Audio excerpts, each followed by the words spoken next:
Hello everyone, welcome to my YouTube channel. Today's topic is e-banking. E-banking full form क्या है हमारा इसका? Electronic banking.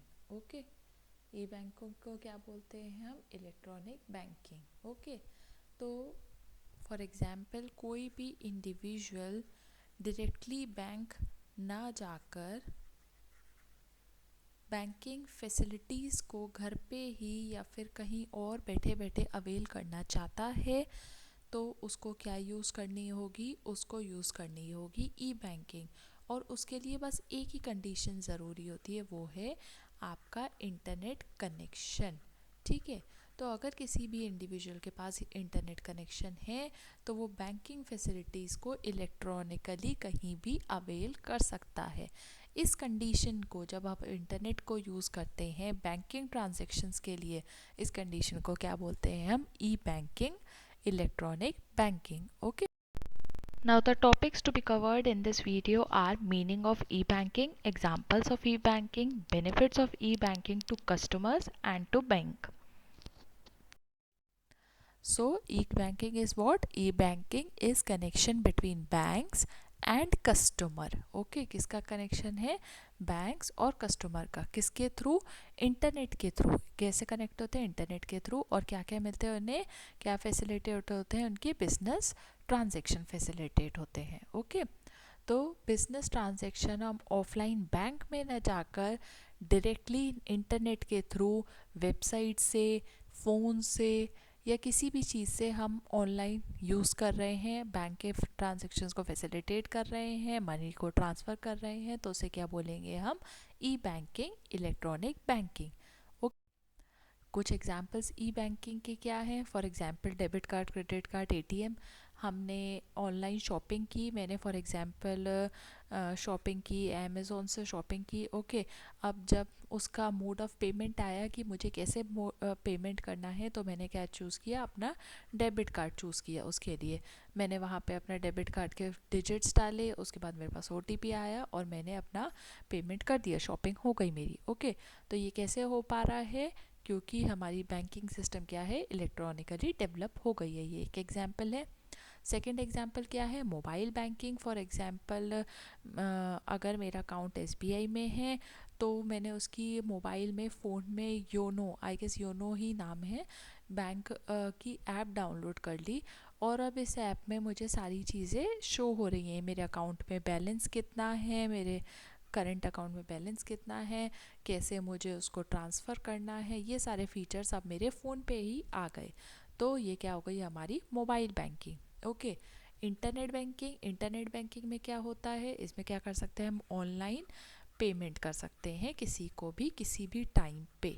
Okay, तो ये किसके थ्रू कर सकते हैं हम? ये कर सकते हैं हम नॉर्मली भी ट्रांसफ़र कर सकते हैं अगर छोटे पेमेंट हो, या फिर हम यूज़ कर सकते हैं. इसमें 3 चीज़ें इसके एग्जांपल्स हैं, वो है निफ्ट, आरटीजीएस और आईएमपीएस. ओके, तो जिन लोगों के लिए नई चीज़ें हैं, पहले एक बार फुल फॉर्म सुन लीजिए. क्या क्या फुल फॉर्म है? निफ्ट का फुल फॉर्म है, I guess I should right, national electronic fund transfer.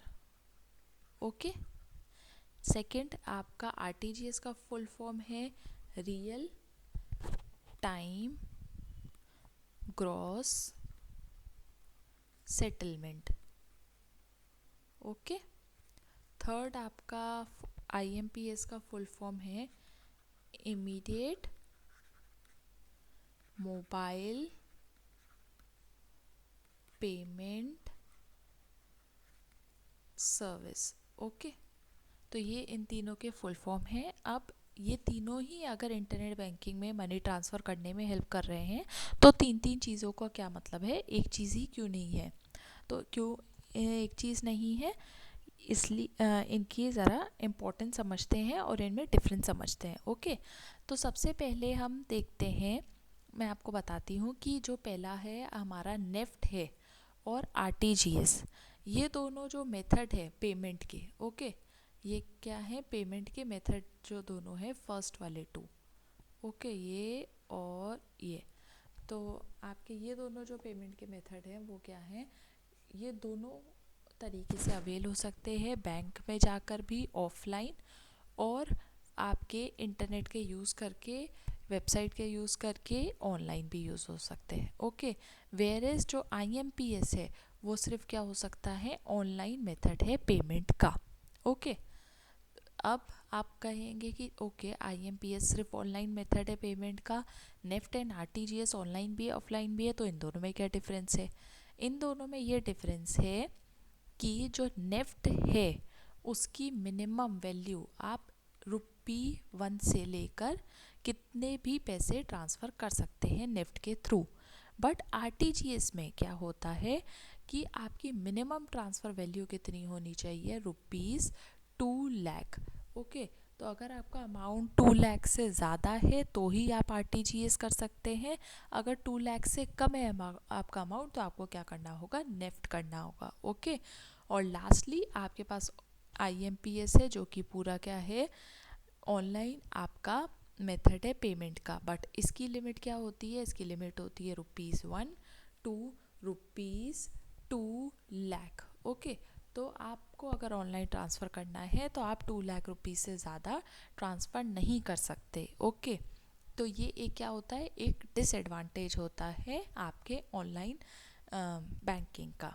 Okay, now another example is point of sales. Point of sales क्या होता है कि आप किसी भी शॉप पे गए, वहाँ पे आपने कोई भी सामान ख़रीदा और उस सामान के लिए आपने पेमेंट किया, और उस पेमेंट को यूज़ करने के लिए आपने कोई भी टाइप की मोबाइल पेमेंट की ऐप यूज़ की, बैंकिंग यूज़ की, ATM कार्ड यूज़ किया, डेबिट कार्ड यूज़ किया, कोई भी कार्ड आपने यूज़ किया, तो उसे बोलते हैं point of sale. Lastly example आपका क्या आता है, electronic data inter exchange. Okay, उसमें क्या होता है, कोई भी ऑर्गेनाइजेशन, फॉर एग्जांपल एक एग्जांपल ले लेते हैं हम, एक सेकेंड, हाँ, ऑर्गेनाइजेशन A को ऑर्गेनाइजेशन B के पास अपना बिल भेजना है। फॉर एग्जांपल मैंने यहाँ से, मेरे एक कंपनी है मिंत्रा, वहाँ से कपड़े लिए। ओके, अब मैंने मिंत्रा को मुझे क्या करना है, इनवॉइस भेजना है। ओके, तो ये इनवॉइस क्या हो जाएगा, मेरे डेटा के अकॉर्डिंग इलेक्ट्रॉनिकली मेरे पास आ जाएगा, जनरेट होकर मेरे फ़ोन में, मेरे कंप्यूटर में रिफ्लेक्ट हो जाएगा।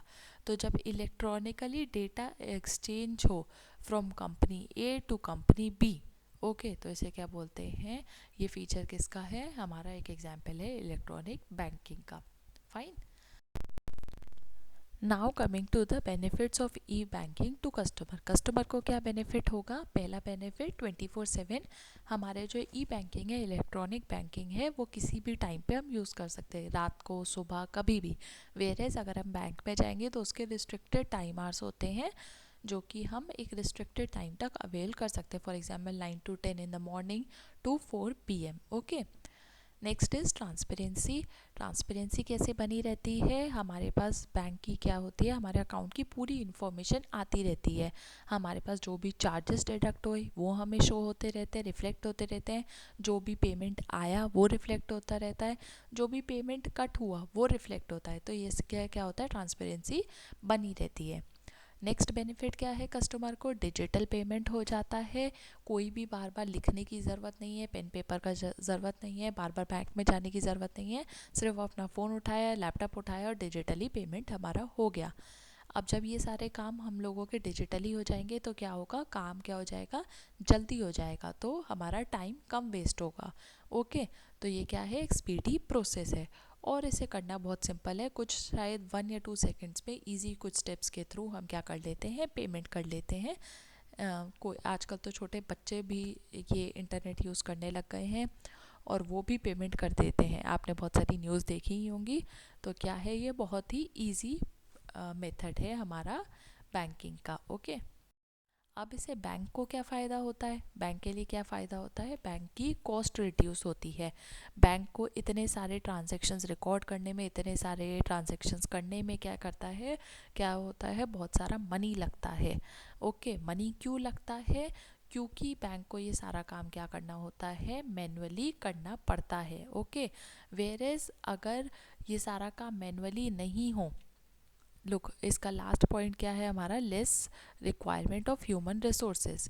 अब जब हमारे पास इलेक्ट्रॉनिकली सारा काम होने लगा तो हमारे पास क्या होगा, ह्यूमन रिसोर्सेज की ज़रूरत कम पड़ेगी। फॉर एग्जांपल बैंक में पहले 40 एम्प्लॉयज़ थे और उसमें से अप्रोक्स 12 एम्प्लॉयज़ क्या देख रहे थे, बस ट्रांजैक्शन देख रहे थे। पर अब क्या होने लगे हैं, ट्रांजैक्शन इलेक्ट्रॉनिकली होने लगे हैं, तो बैंक को क्या होगा, 22 एम्प्लॉयज़ ही चाहिए होंगे। ओके, तो इससे क्या होगा, कॉस्ट रिड्यूस हो जाएगी बैंक की। ओके, और जब ये सारे काम इलेक्ट्रॉनिकली होंगे, ह्यूमंस नहीं करेंगे, वो क्या होगी, हमारा टेक्निकली होते रहेंगे, ऑनलाइन होते रहेंगे, कंप्यूटर्स के थ्रू होते रहेंगे, तो क्या होगा, हमारा जो एरर होने के चांसेस हैं वो कम हो जाएंगे। तो इससे क्या होगी, लेस मिस्टेक होगी।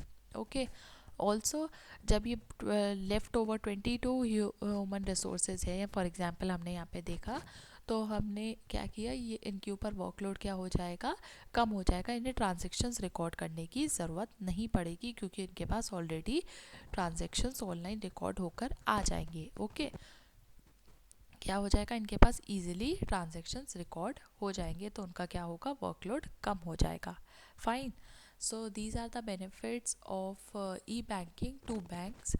Now let us continue in the next video. Thank you for today.